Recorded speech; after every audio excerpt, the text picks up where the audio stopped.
We have completed 5 presentations by now, and we are moving on to question and answer session. I heard that a lot of questions came up through the chatting window. Let us see the first question. Okay, would you please show on the screen? Okay, the question to Mr. Abdul Abiad. Okay, let me read. Yeah, although you can read. On lockdown policies, could you tell us what will be the social and economic impact of lockdown? In the case of Indonesia, we implement a partial lockdown and not fully lockdown in our efforts to mitigate the pandemic, which reflects Indonesian social, cultural, economic condition. It is locally known as large-scale social restrictions and only applied in several parts of our regions. Mm-hmm. Okay, would you? Yeah, sure. Dr. Abiad? Thank you very much for the question. So in Indonesia,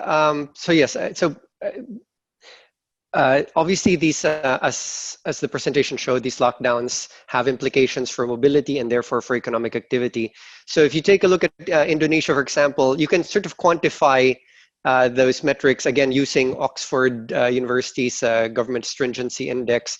So I think for Indonesia, I was looking at the numbers, the containment stringency was at its peak in late April, where on a scale of 0 to 100, stringency was at 80. Since then, there's been loosening of the containment policies in Indonesia to, I think the current level is at about 62 about just above 60.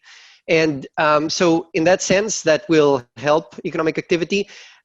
It's still the case that what we need to do is, well, first, obviously, ensure that we're able to ease off on these containment measures by ensuring that we have the proper health protocols in place, testing, treating, and tracing. But so if you translate, and the reason that's important is that because even with the loosening, again, sort of 60, on a scale of 0 to 100, where 0 is sort of where you don't have those containment measures, that increase to 60 still hinders economic activity substantially. So one of the slides I showed basically shows how to translate the stringency of the lockdown into impacts on consumption, investment, and GDP. And so roughly speaking, stringency of 60 translates into consumption growth being about 4 percentage points lower than it would be in the absence of containment, and investment growth being 6 to 7 percentage points lower than where it would be. So that obviously has quite substantial effects on the economy.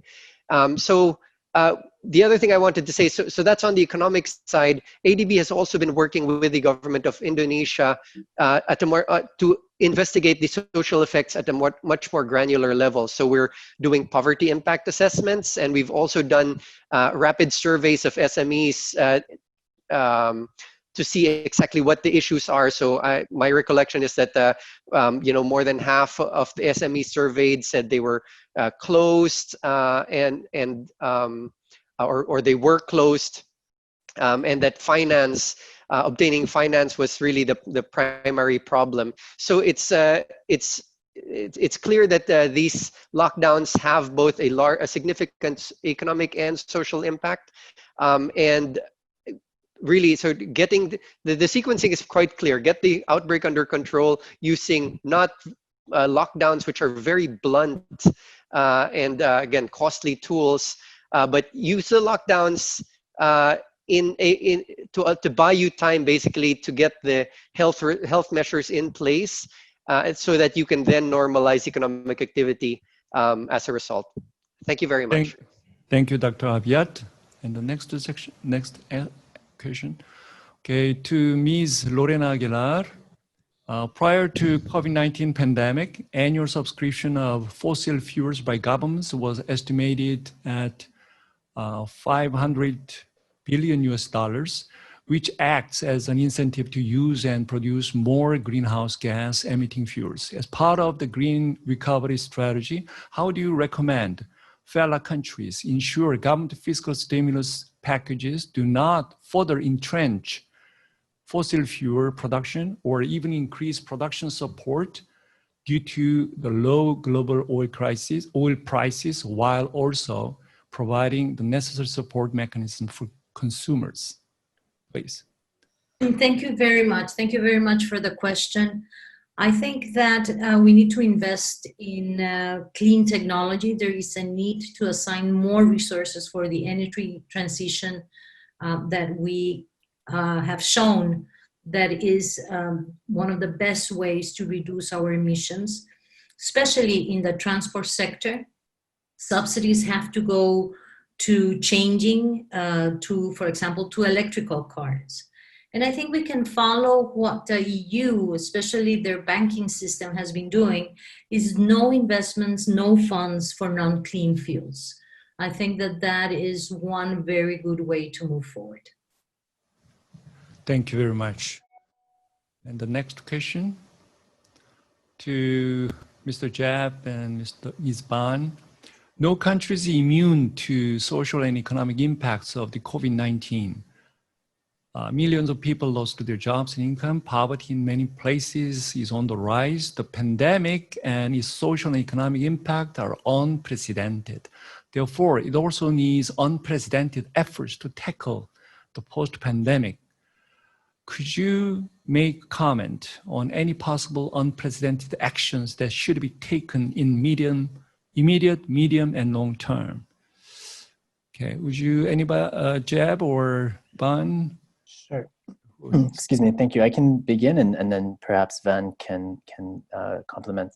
I mean, I think as we presented earlier, many of the measures that governments have taken in the short term have already been unprecedented in terms of the amount of fiscal expenditure, as well as increasing transfers to maintain household income.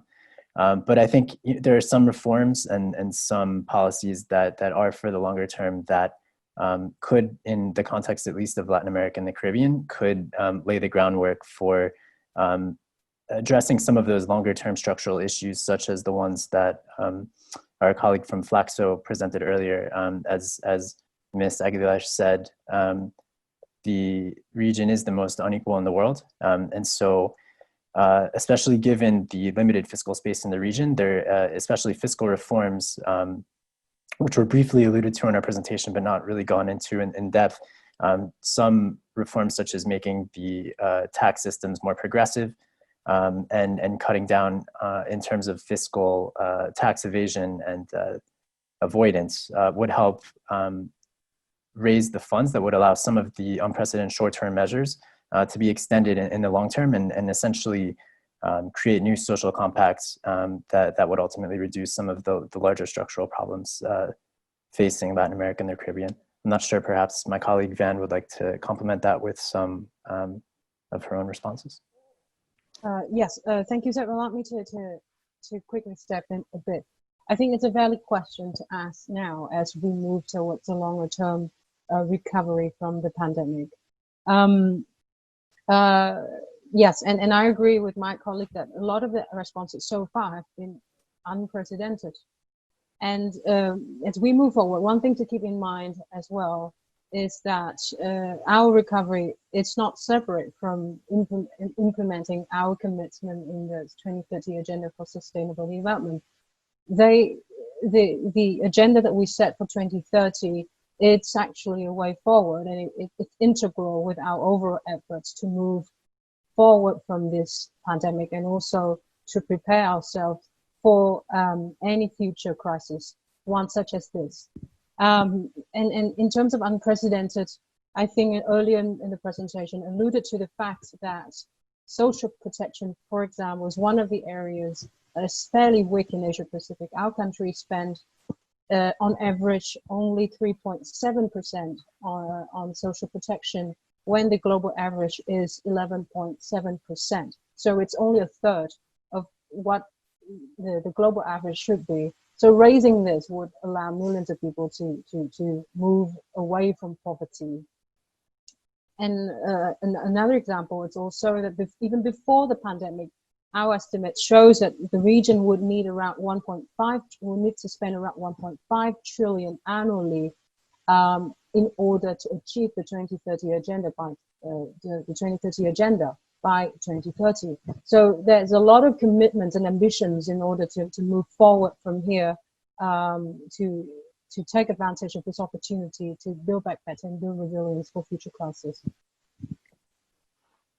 Thank you very much. Ban answering from Bangkok, Thailand, and Jeb answering from Santiago, Chile. Okay, next question is for me. Indonesia continues to strongly believe that multilateralism is even become more important in today's difficult time. For Fealac, in the current difficult situation, the interregional cooperation becomes more important. Cooperation in health sector and digital economy must be intensified. Research centers of Fealac member countries must be connected. Scholars should be more connected. Network amongst business communities must be connected. We need to engage more multi-stakeholders in our work. Thank you very much. Yeah, I think it's a comments, actually not question, but I agree to your points. When I said multilateralism is in crisis, that means there is no leadership in this world and no global governance effectively working today. So regionalism or interregionalism should contribute to the recovery of this problem, multilateralism in crisis, problem of multilateralism in crisis. Yes, so not only academic, but also business and global civil society should join this effort. Thank you. And the next question, do we have, all right, to me?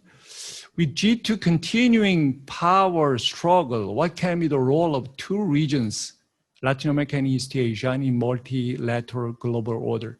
Yeah, actually, as I emphasized, I would interpret the G2 conflict represents the lack of leadership or lack of confidence.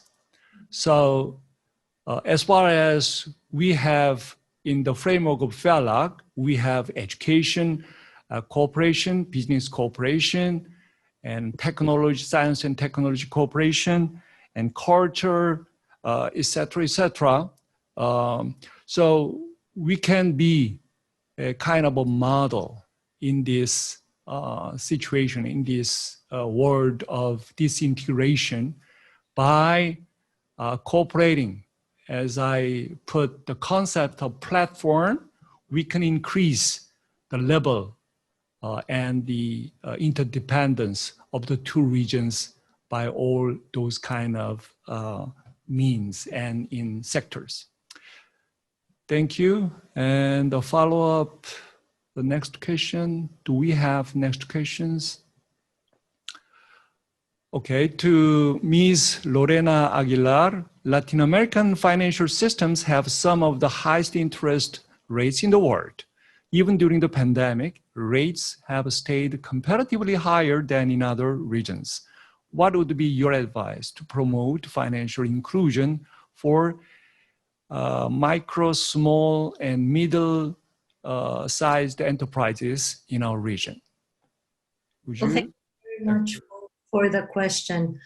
Some of my colleagues have referred to the need to reform the systems that our countries are using, especially to recuperate the taxes that we have, and also try to impose more equality, the tax systems. At the moment, independent workers sometimes are paying higher than big companies that are proclaiming that they do not have any gain in the system. So there has to be very thorough analysis and also a way to recuperate that those that are really gaining more with the activities that they do not find the thresholds to not pay. There is a need to reform our tax systems in Latin America, definitely. Thank you. Thank you, Ms. Aguilar. And now to Mr. Abdul Abiad, and also to Mr. Zeb and Crater and Ban Nguyen. Regarding tourism, what is your opinion on the so-called travel bubbles? Can they be considered a safe and beneficial option to reactivate tourism? Do you find travel bubbles between Latin America and Asia possible? Okay, anybody, three of you can start answering to this question. Maybe I can start, and then my two colleagues can jump in as well. Yes, I mean, at this stage, with a such a severe shock, and as I noted in my presentation, with prospects not particularly promising, I think all options to try to support a recovery should be explored, and travel bubbles are one. There have been discussions pretty much across the globe on various bilateral or regional travel bubbles. So in the Pacific, the Bula travel bubble is one that's talked about. So the potential is great. So if you think about, for example, ADB's Pacific Island economies, which are the most highly tourism dependent in our region, they've been the ones who've taken the biggest hit in terms of revisions to growth. And the travel bubble would make sense because most of their biggest markets are Australia and New Zealand. And so to the extent that that's possible, so I think actually now New Zealand and I think the Solomons are in the process of setting up such a travel bubble. If these can be set up, then good. I think the challenge will be obviously, you need to ensure the travel bubbles will only work if both countries have have outbreaks under control and adequate controls are in place. So that's one. The second is that I think it's easier to do this in a bilateral. You can start bilaterally. Expanding this, the more countries you have in a travel bubble, the negotiations obviously get more difficult. But it is a promising tool that is being explored in many places. Thank you. And Jeb or Bun? No, I would tend to agree. Sorry, Okay. Thank you, moderator. I would tend to agree with my colleague in ADB that it is a tool that is being discussed mostly on a bilateral basis across country, taking into account the risks that both countries will have to take in once the travel bubble starts. So essentially, it is a promising tool, but it needs to take into account the risks that will be posed to both countries and the size of the bubbles. Thank you. Jeb, would you? Or no, I have to. I don't believe the conversation is as developed on travel bubbles in Latin America and the Caribbean as it is in Asia Pacific at this time, just due to the phase of the pandemic in which we are. I think one thing that we have observed in the first few months since the arrival of COVID-19 in early this year was very large movements of people. And one characteristic of the region, more so in some countries than others, are large both internal migration and cross-border. And it will be a challenge to implement travel bubbles in many countries in the region. One thing that we've been tracking at ECLAC, we have a COVID-19 observatory, and we've been looking at the different travel restrictions that different countries have implemented. And so at the moment, we've seen that number has increased since the arrival of the pandemic, but I think it's still too early a phase to address what that potential might be. okay, thank you very much. And the next question to Dr. Abiad. You mentioned that economic recovery would not be in a V-shape curve, but rather close the gap gradually. I want to know whether you take the emergence of new dimensions enterprises in e-business sector. Can you explain yours or ADB's outlook on e-business, online business? Sure. Thank you very much for that question. Yes, quite an important aspect. Yes, obviously we do take that into account. It is actually one of, if one has to look for silver linings in this COVID-19 pandemic, that might be one of it. The increased digitalization, things like e-commerce, cashless payments. This was already a trend, obviously, even prior to COVID-19, of increased use in this to varying degrees in the region and obviously globally. And that has simply accelerated because there was no choice, right?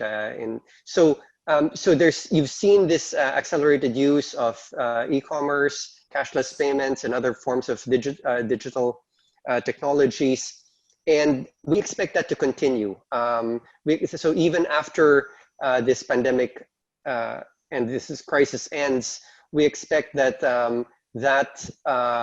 that increased use will obviously not revert, and that there will be a continued, again, an inertia toward that continuing.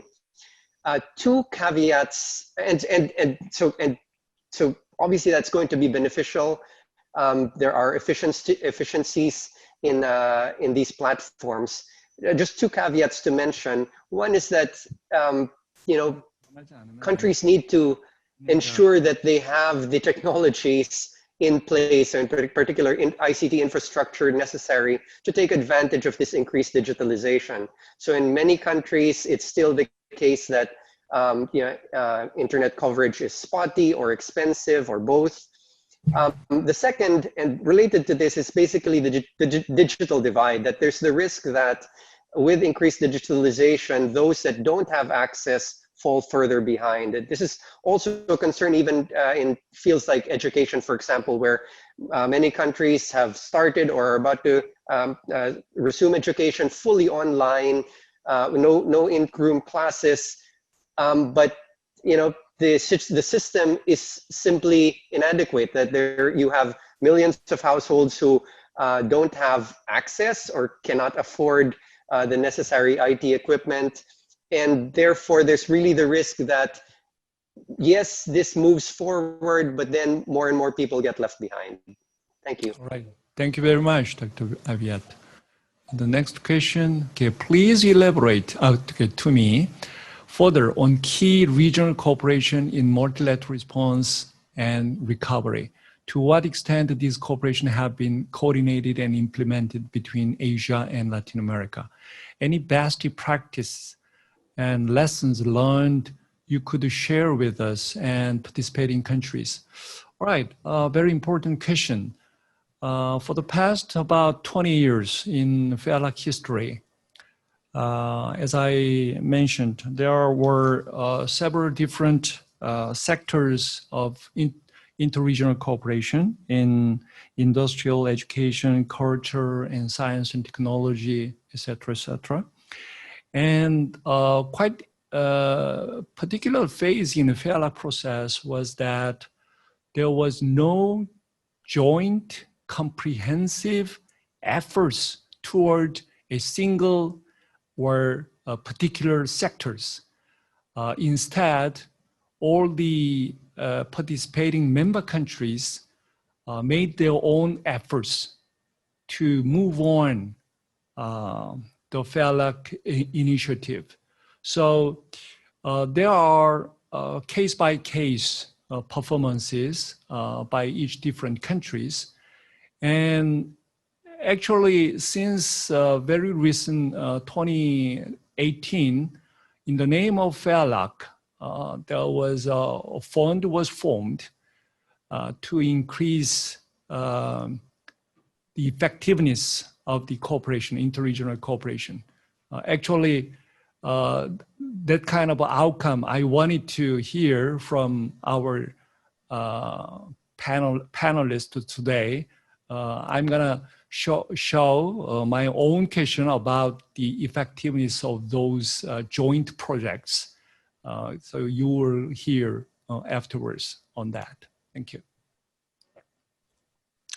Now, Dr. Abdul, what was the institutional role of ADB for promoting cooperation among member countries under the pandemic situation? And later, Ms. Lorena Aguilar, can you show us any example of a green company or enterprise that has developed embracing human rights? Okay, please, first of all, Dr. Abiad. Sure. So ADB has been working on multiple fronts, obviously on financing, and then on knowledge, and then on partnerships. Let me discuss each just very briefly. On financing. In terms of ADB's response to the pandemic, the overall envelope is $20 billion.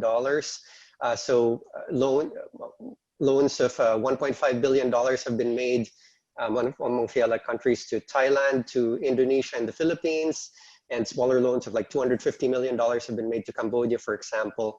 Much of it in the forms of budget support, but also grants for emergency food assistance, PPE and health supplies, trade and supply chain finance, ensuring that trade and supply chain finance remains in place. So those are the various things we've done on the financing side. In terms of coordination, a lot has been going on. So even since I think it was as early as late January, we've been having weekly meetings with partners from the WHO to the UN agencies, other multilaterals, and also development agencies, to make sure that both our responses are coordinated and right-sized.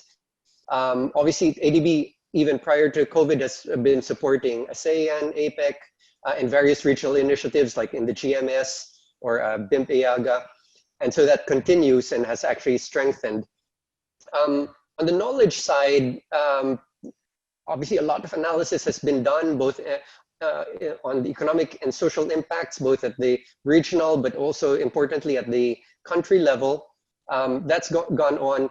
To address your particular point about interregional cooperation on the knowledge side, one of the things I wanted to highlight was it's called the PACER dialogues. PACER stands for Policy Actions for COVID Economic Recovery.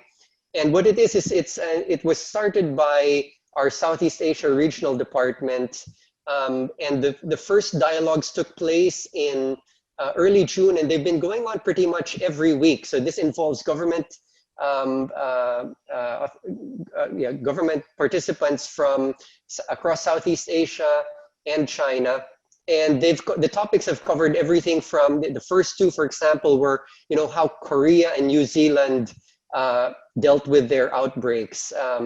Other topics that were covered were the impacts on various countries, on tourism, on SMEs, on migrants, and how they responded to that. And the last two were on digital technologies, which we just discussed, and the impact and startups in the new normal. So I think that information sharing across governments, across countries in the region is something very important, because again, the shock is global. It's affecting all of us, and many countries are dealing with the same problems, and therefore this knowledge sharing is really a critical part of this coordination and collaboration.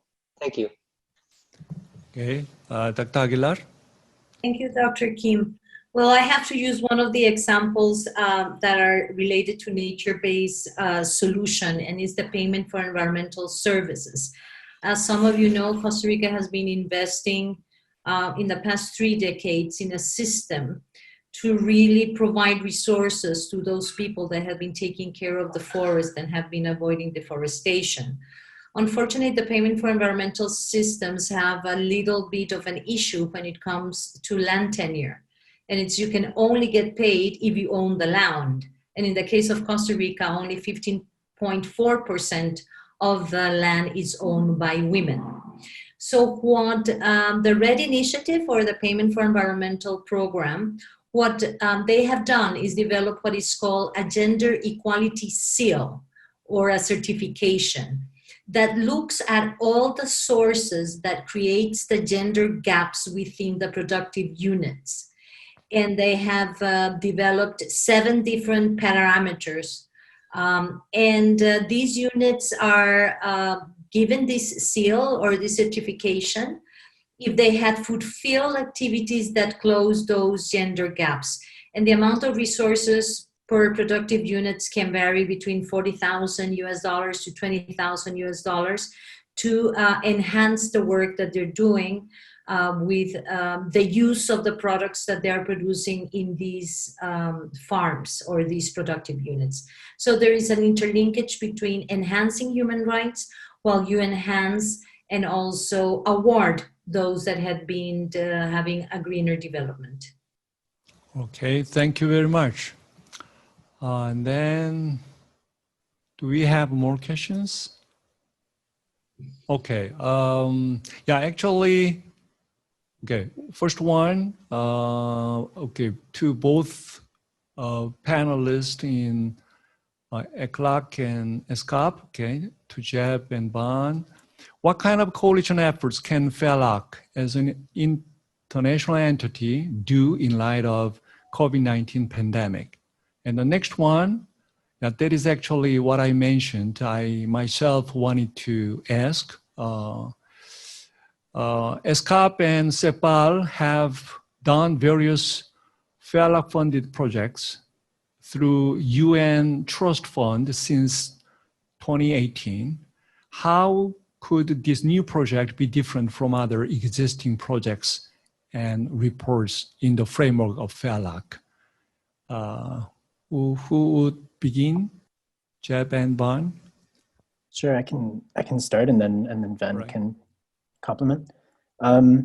So in terms of the first question, in terms of what coalition efforts that Fealac can do in light of the pandemic, I think, as you, Professor, alluded to during your presentation, as an alliance to strengthen multilateralism and interregional cooperation, it is more important than ever in the current context through policy dialogues and the cross-fertilization of ideas through workshops such as this tonight, as well as research projects such as the ones that you asked about in the second question, provide an opportunity to generate the exchange of ideas, of good practices between the two regions.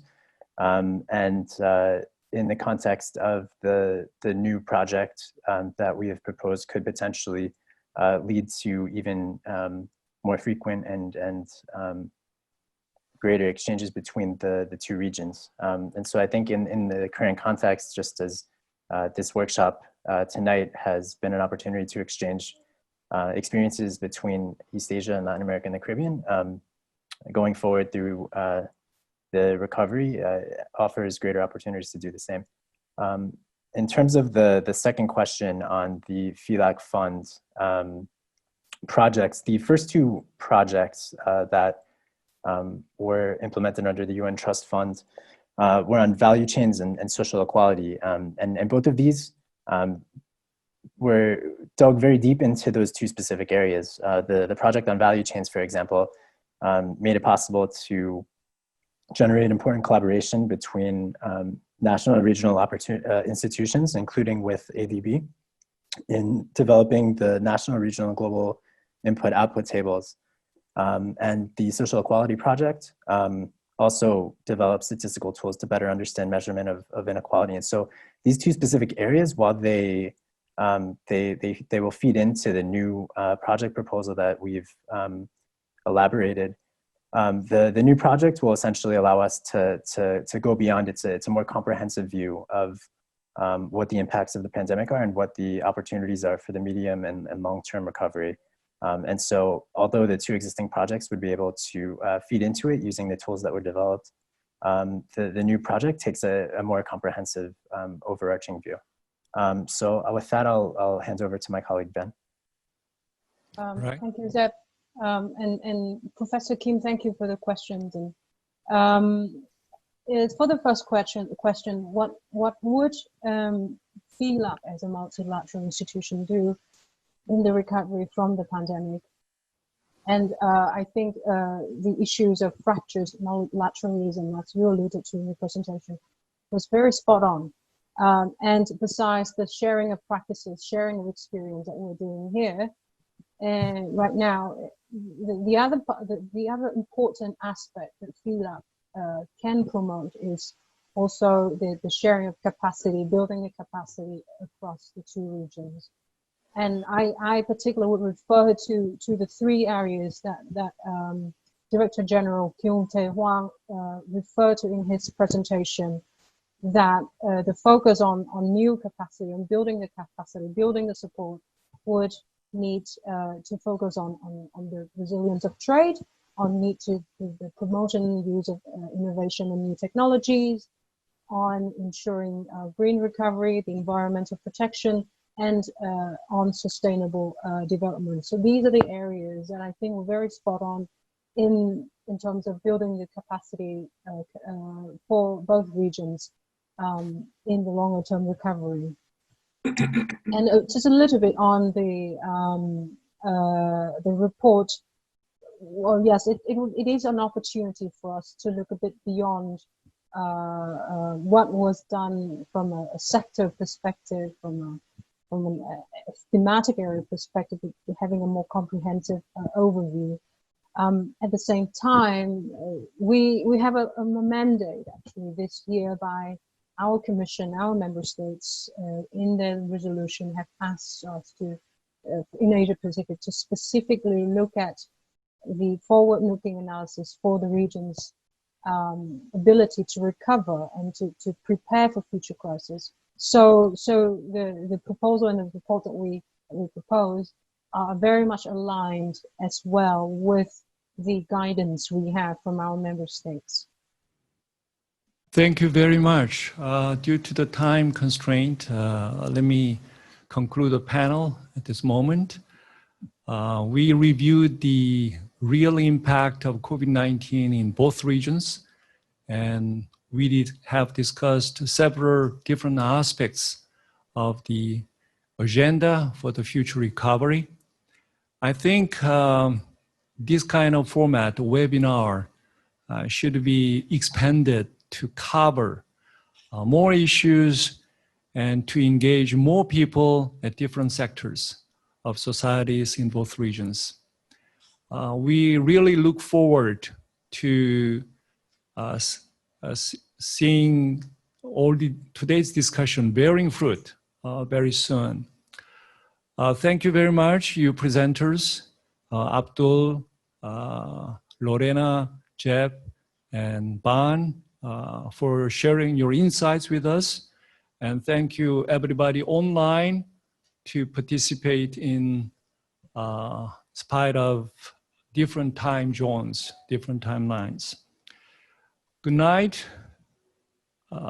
Latin America, and good day, East Asia. Thank you. Good night, Dr. Kim. Thank you very much. Thank you so much. Thank you. Thank you very much. Bye.